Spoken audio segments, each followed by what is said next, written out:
before I transfer your call. Hello, Cleveland Police. Oh, hi. I'd like to report an incident that occurred today at Teesside Crown Court, please. Yeah, what type of incident is it? We were there for a trial hearing. It's regarding Mr. Latif. We've made several reports over a period of 9 years to yourselves. Yep. I personally have been assisting Mr. Latif with regards to his cases and the issues with the council and with the police. We've been in the 21st of December, the 13th of January, the 14th. You need to be writing all this down in the incident report, please. Yeah, I've got a pen and paper. Okay, 13th of January, 14th of January, the 1st of February, the 2nd of February. I also made a further call that was recorded and live streamed and shared around to various courts, judges, police, etc. And that had a reference number. I'm just trying to bring it up for you now. C6631. That's for Raina.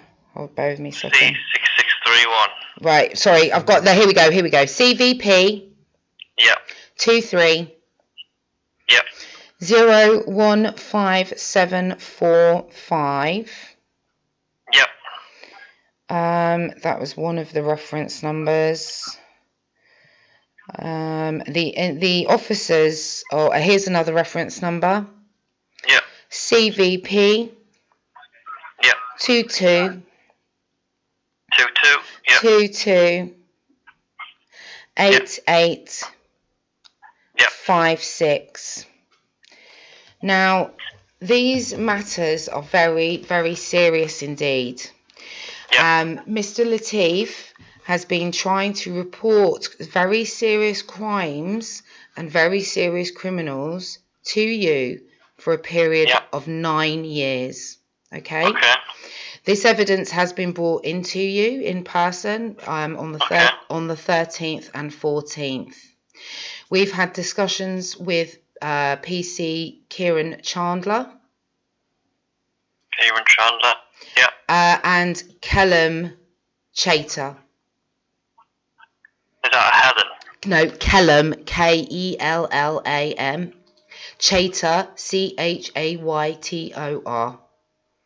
Yeah. And there's a further DC involved, which is Natasha Vaughan. Yep. Now, the crimes are not limited to, but include child abuse, child sex abuse, perjury, contempt of court. And following the meetings that we had on the 13th and 14th of January, Mr. Latif has received threats against his person for reporting said crimes and criminals to yourselves. Okay? That evidence in the format of text messages and WhatsApps and attempted hacks of his email have all been emailed to Cleveland Police. Okay? Yeah. Further to that, we had not had any response. No one has come out to see Mr. Latif. No one has come out to see Mr. Latif regarding these issues in 9 years. No one has come out to see Mr. Latif since he came in and as a victim of abuse himself with evidence and discussed all of these issues, which is very traumatic, as you can imagine, for any victim of any crime to come forward, okay, and have to do it repeatedly for 9 years and have nobody listen and nobody do anything is very distressing in and of itself. Yeah, that's understandable. Right?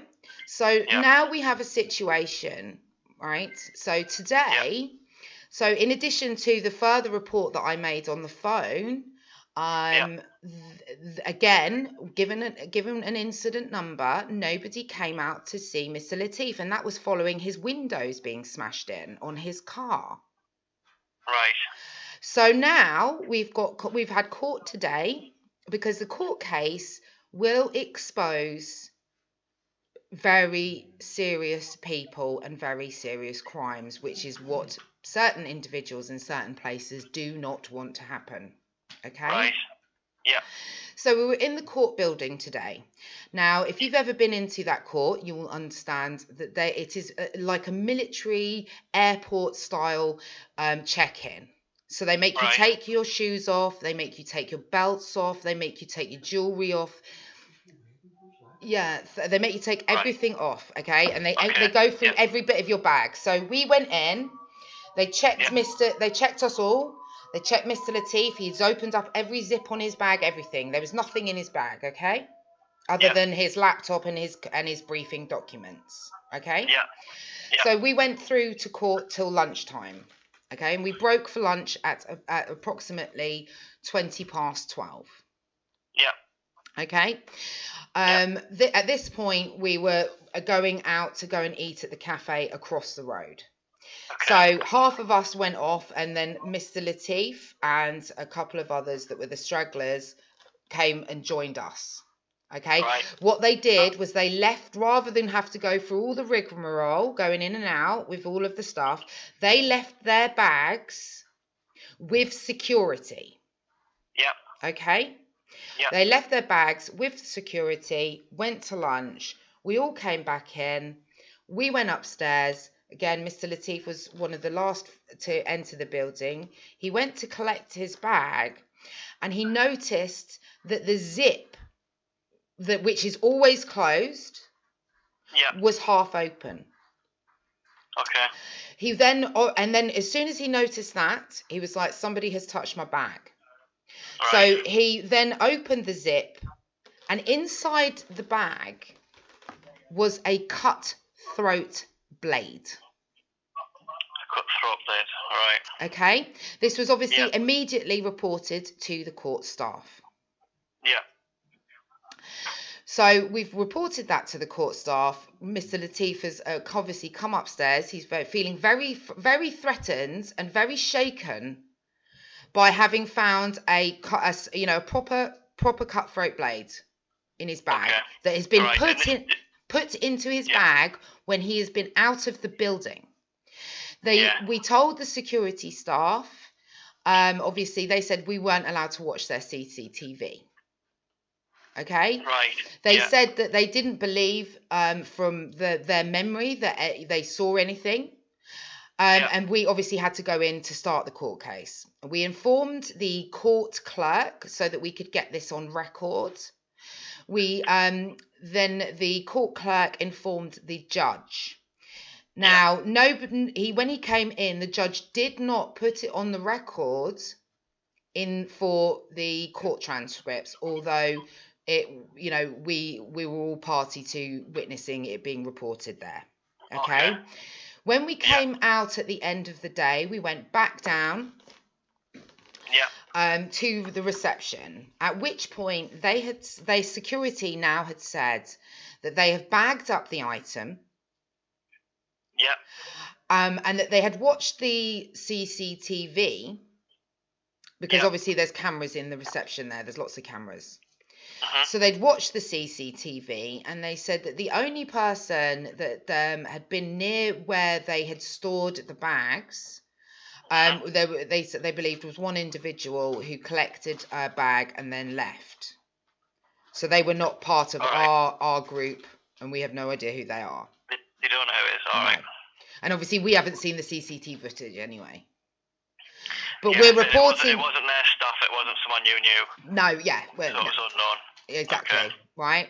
So we're reporting this to you because now we are very, very, very concerned. Because not only has this issue dragged on over a 9-year period and nothing has been done, but since the involvement of more people, who are, and all of this, remember, I would like to really reinforce this, is to do with children and the safeguarding of children in Middlesbrough.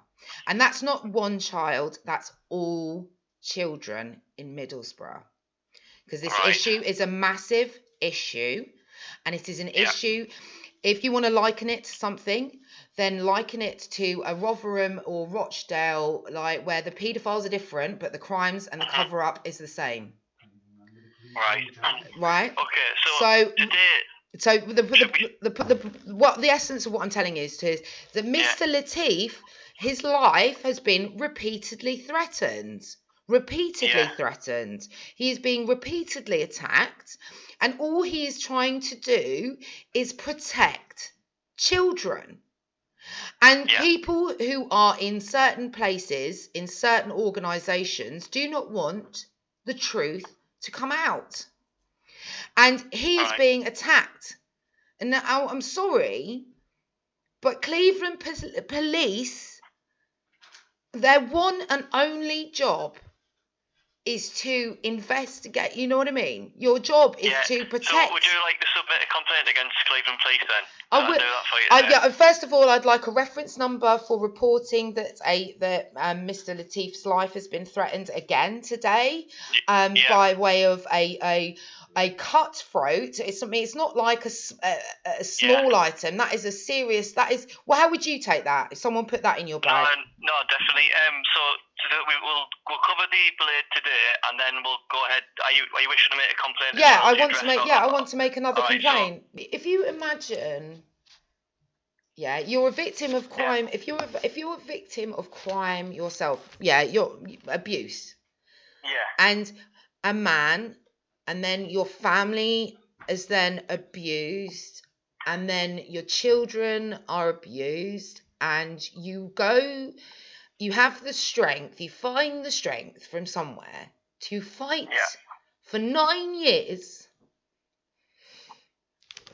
I know, police should be dealing with it, and that's they're why not. Today we'll submit the complaint and go from there. But do you know how serious? I can't even express to you how serious this issue is. I know. It's really serious. It's real. I mean, I can't express that enough. I understand. We'll get all the information down today, and then we'll send it across, and hopefully we'll do something about it. What needs to happen?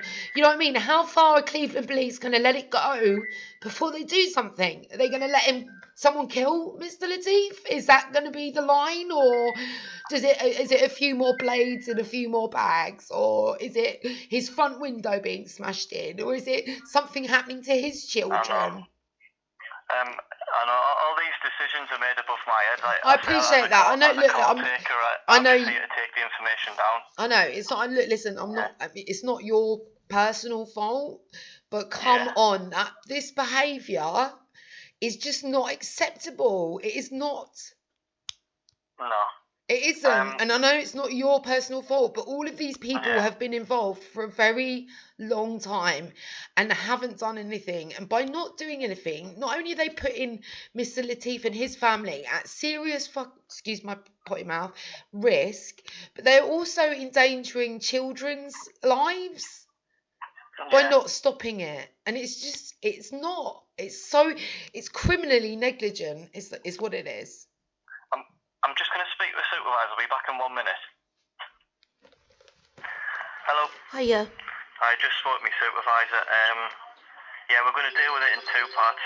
First, we're going to address what's happened with the bladed article. Yeah. So today, you and Mr. Latif were at Teesside Crown Court. Yeah. So there was a team. He had a team of supporters plus his legal team. Yeah.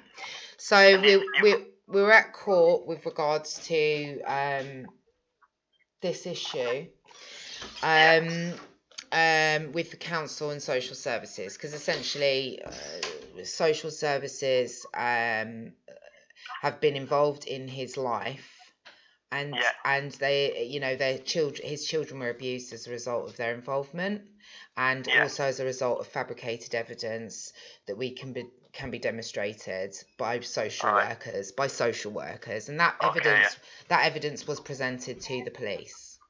So he's accompanied today by the council and the social services. Yeah, well, just the councils. There were 2 people from the council in court, and then there was obviously our team of people there. Okay, and as I say, we broke for. So his bag was checked by security, as all of us were. So everyone had to on the way in. Yeah, on the way in, they've got very strict security. You have to take your shoes off. You have to take, your belts off. Anything that will buzz on the thing, and they go through your bags in detail. Like they literally made our friends empty their bags out completely and go through every zip, open up compacts. You know what I mean? In fact they took away people's items, for example, like compacts and stuff, saying because it was it could be whatever, and they could collect it at the end, and they had receipts. Yeah. Right. So his bag was fully checked. That blade was not in his bag. Mr. Latif is not a danger. He would never do anything. He would never do anything of the sort. That was not in the bag. It would have gone off in the electric buzzer anyway when he went through. So there's no dispute or no question that there was no blade in the bag when we entered court. Right. Yeah, because we were everyone was checked. That it wasn't on anyone in our party. Obviously, court was busy today. Yep. So whether or not it's something that has occurred during the lunch break. It's got to have occurred during the lunch break, because we basically broke for about 20 past 12, and the time to be back was 2:15. So there's roughly a 2-hour window. So 20 past 2, yeah. So from 12:20 to 2:15. 12:20 to 2:15. And you left the court at that point. Yeah. So we all went. We all put. Yeah. So there's quite a lot. 20 or so of us. And some people stayed in the cafe. But the majority went out of the court building and across the road to the cafe across the road. Now, some of us didn't have bags. But Mr. Latif and his Mackenzie friend left their bags because they just couldn't be bothered to come in and out with the rigmarole of going through everything again. So they just thought it's easier to leave their laptops and their bags of documents, etc., with security, which they said was fine. Yeah, it was left in the court with security. Yeah, and the security put it into this little wooden shelf thing. Okay. You put it on a little wooden shelf. Yeah, in between the 2 metal detectors. In between 2 metal detectors. Yeah. All right. Right. So, but obviously that item would, in theory, have beeped on whoever it was. You would have thought, you know what I mean, because it's a metal item, so it would have beeped. Right. Yeah, because of the metal detectors. Yeah. Right. So, but obviously the wood shelf thing that they put the bags in was on this side of the court and this side of the metal detectors before you exit, right? Right. Okay, so Mr. Latif and his Mackenzie friend were the last 2 sort of out of the building to come across to the cafe to meet us all. Yeah. So they left their bags there. Okay, so then we've now come back in again. They were the last to come back in because they were smoking. Yeah. So the rest of us had been through and gone upstairs. We were waiting upstairs. They then came through, collected their items, but straight away, because obviously Mr. Latif knew how he left his bag, and he's just very, very observant. And obviously because he's, he is under attack. Yeah. And that's demonstrable. And we have already provided evidence of that to the police, and nobody has come out. Yeah. He noticed that the zip on the back of his bag was half open. Yeah. And obviously there was also a bulge in the bag, at that back zip of his, it's his like his briefcase basically. So he could notice that there was a bulge there, and so he opened it in front of security because he was like, "There's somebody has messed with my bag." And then obviously, this is before he'd seen the blade. Yeah, so he noticed the zip was half open, noticed there was a bulge there, did it in front of the security and said, "There's somebody has messed with my bag." As he opened the zip, obviously he could see that there was only one thing in there, and it was a cutthroat blade. All right. Well, just bear with me 1 second.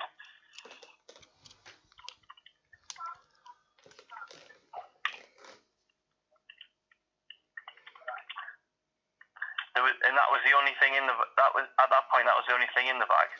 No, there was it was the only thing in the back zip of his briefcase. Yeah, so in the body of his briefcase was his laptop and his documents for court. Yeah. But it was like, when like a briefcase you get a back zip with like just a little a little pocket. Like a main compartment, like a zip on the side. Yeah, so there was the only thing. So there was nothing in there before. That's the point. Yeah. And obviously he noticed it was half open, so he knew somebody had tampered with it, and then he noticed that the bulge was in the bag, so he said to the security, "I'm going to do this here in front of you because somebody has obviously messed with my bag." Okay. So did anyone touch the blade at that point? Yeah, Mr. Latif took it out of the bag and threw it in the bin, and he did it in front of security and said he was going to do that because he was like, "It's not mine, and I'm not having it, and I've got to get up to court." Yeah. Okay, so Mr. Latif came upstairs, informed me what had happened, and I said, "Right, well, I'm going to go downstairs and speak to the security about it. If the court needs to start, it needs to start." So I went down to the security guard and I said, "Right, I want to report this, and I want to see the CCTV footage." Yeah. Now at that point they said, "Well, we can't show you the CCTV footage, and from our memory it was nobody went near those bags." And I said, "Well, okay, that's from memory, but also there's lots of people that come in and out of here, and I was like, so we need to deal with this." And then just as I was kind of doing that, then I got shouted up to go back up to court. Right. So I as I walking up the stairs, I called another colleague of mine who said that we should get it on record in the courtroom that this has occurred, because that is a blatant threat against Mr. Latif's life. Yeah. In addition, you reported it to the court as well. Yeah. So basically, they're all aware downstairs. The people, all the security there, they were all aware. Then we went upstairs to the courtroom. We went into the courtroom. As I said, I had the conversation with my colleague on the way up who said, "You need to get it on the court records." So when I came in, I informed Mr. Latif, I informed his Mackenzie friends, and I informed the other gentleman that was sat with on the legal team. And so they decided they'd go up to the court clerk and inform her to inform the judge. Okay. Because obviously we wanted to have that on the record that had occurred while we were out of the building, and that is a direct threat. Yeah.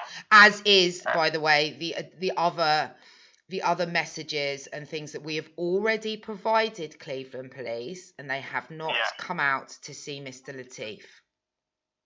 Right. So the blade at this point was put in the bin by Mr. Latif. Was that recovered by security? It was recovered by security, correct. So when we finished court for the day, we came out and we went back down to security, obviously, and they said that they had bagged up the item. Yeah. They said that they had informed the police. Yeah. They said that they had watched the CCTV and that there was only one person, I believe, from memory, that went near the area to collect one bag and then left. All right, I'm just getting this down.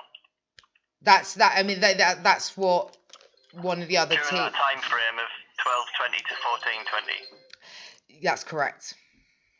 So only one person went near that area during that time. Yeah, so that's collect the bag. Yes. Left. Yeah, sorry. So basically, our friend that was speaking to security, that is the message that was relayed to the rest of us, is that only one.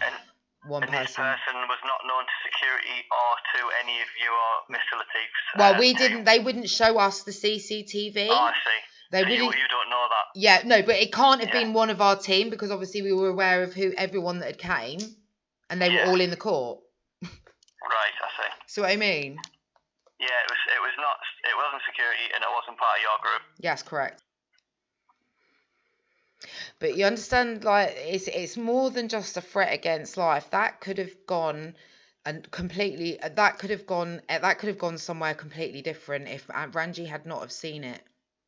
The second that he picked up his bag and noticed that his bag had been tampered with, because had he have walked upstairs and not noticed.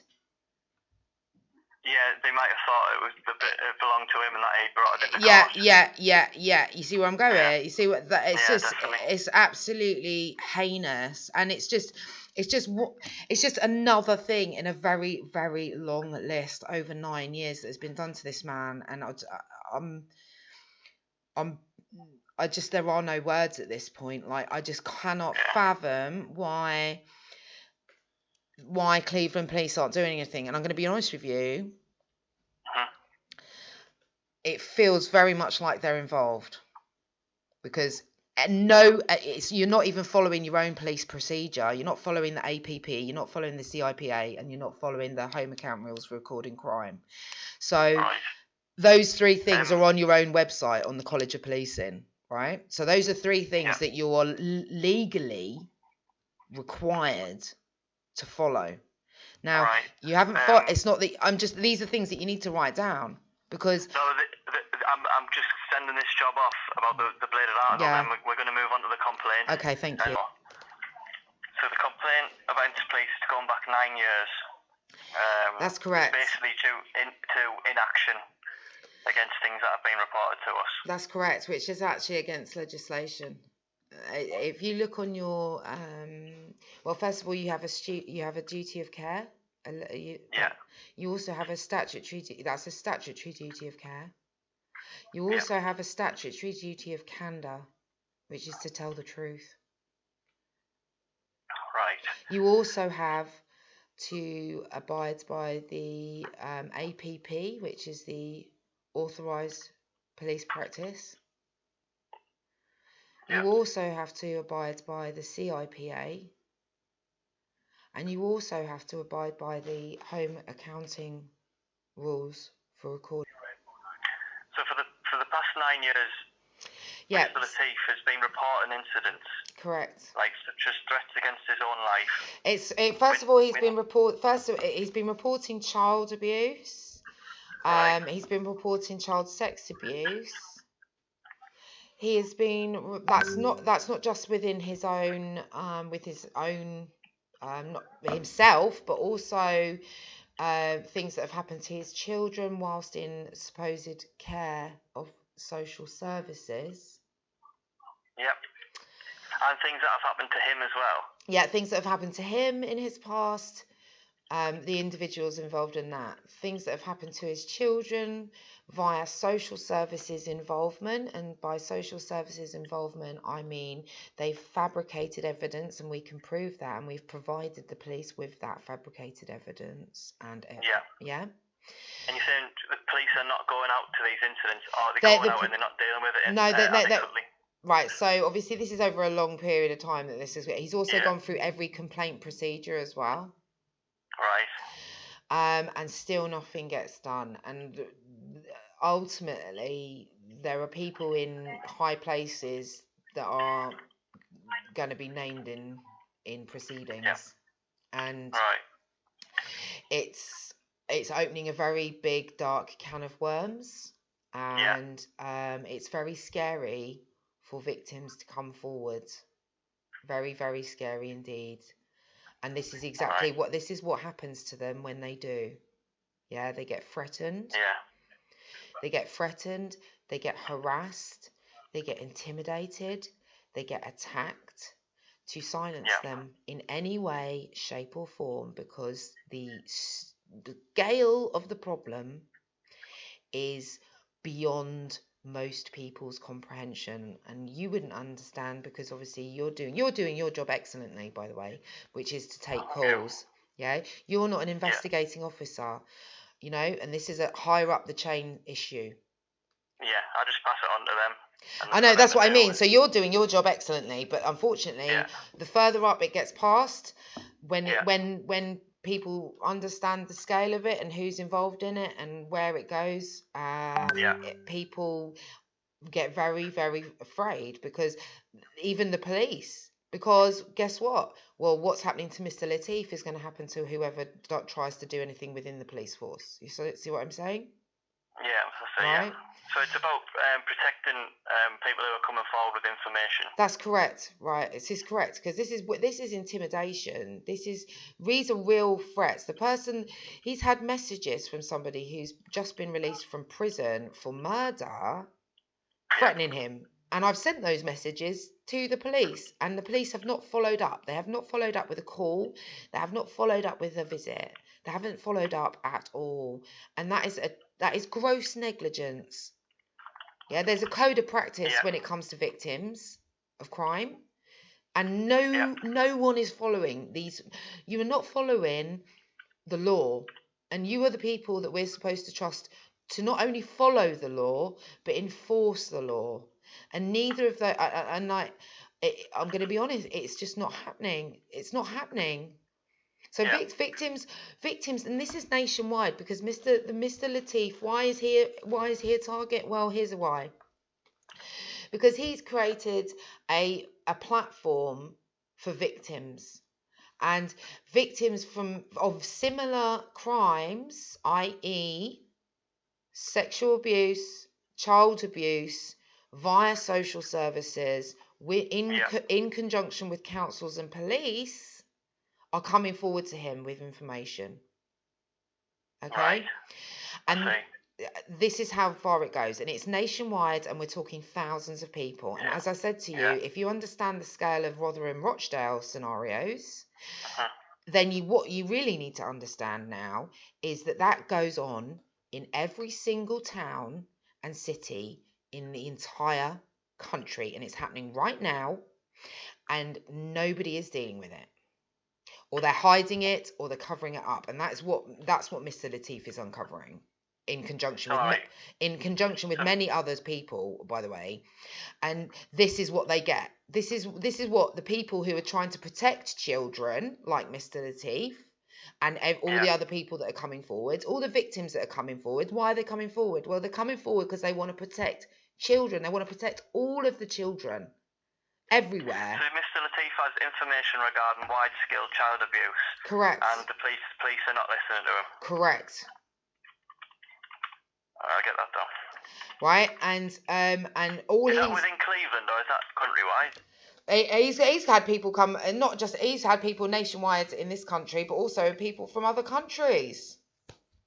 Right. But yeah, because himself. Yeah, there's a team of us, and we're all of victims. Yeah. And we're all trying to help each other through this time, because at the end of the day, none of us are getting anywhere with police. It's no different to what is, Rotherham Rochdale, the police knew about it and did nothing about it for decades. They stood back and let children be raped by people that they knew for decades. Yeah. This is happening in every town and city in the entire country.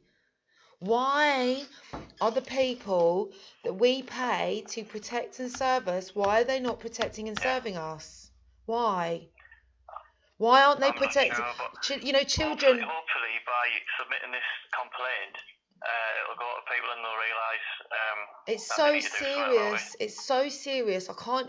I cannot emphasise this enough. I can't. Yeah. I don't even know the words anymore. I'm lost for words. At how people can stand back and let children be raped and know that they're being raped and do nothing about it because they're afraid of whoever it is above them. Yeah. And I'm just getting this down, sorry.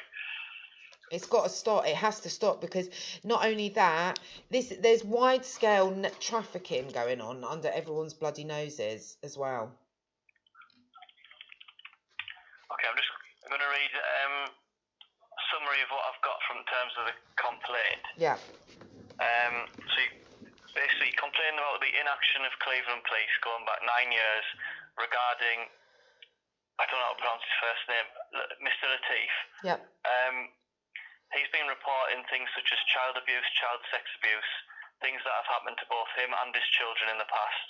And others. Yet nothing is getting done by the Cleveland Police. You state that people who come forward with information are not being protected by Cleveland Police. Correct. Cleveland Police are not following up with incidents. Correct. Following up on incidents with any action. Correct. You state that Cleveland Police are not following the law. Correct. So have you listed them? APP. Let me list them now. So you've got a statutory duty of care. Right, 1 second.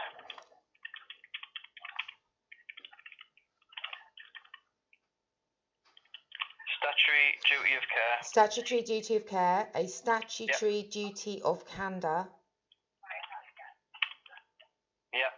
You also have your oaths, which you're supposed to abide by, your own oaths. Our own duties of care. Yeah, correct. You're supposed to abide by what's known as the APP, which is the Authorised Police Protocols or process, which is on the College of Policing.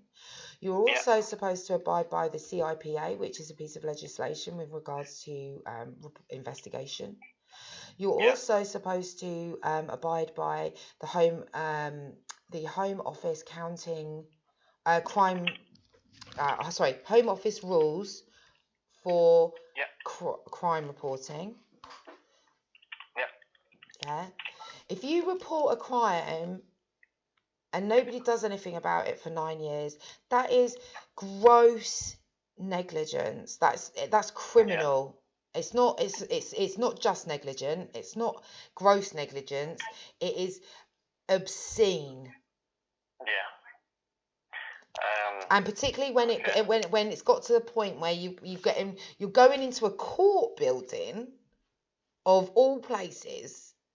And someone can slip excuse my potty mouth. Someone can slip a cutthroat blade into your bag to try and what? Yeah. Is it that's a multiple faceted thing. That's a threat against your life. That's telling Mr. Latif, I can get to you whenever I want, wherever I want. Even in a court building. It's serious, and the police need to take it as serious, and they need to realise they need whoever it is that they're afraid of, either within their own systems or within the systems around them. I'm telling you for an absolute fact right here, right now, are actively engaged in this issue. Okay, well, the bladed article's been sent off to the crime management team. Yeah. They'll be in touch regarding that matter. Yeah. This complaint is a separate matter. Yeah. So the bladed article, they'll be in touch within the next 3 days. Okay. The complaint takes a bit longer. That is 2 to 3 weeks wait. Okay. Is there a reference number for it? Yeah, I've got the reference for the complaint is CVP. Yep. 23. Yep. 039. Yep. 727. Okay, great. Okay. All right, I really appreciate your time. No problem. Thanks for calling. Thank you. I hope it gets resolved. Me too, babe. At the end of the day, listen, we're just fighting for the kids. Yeah, I know. Yeah, but best of luck and all, and thanks very much. Thank you. Cheers. Bye.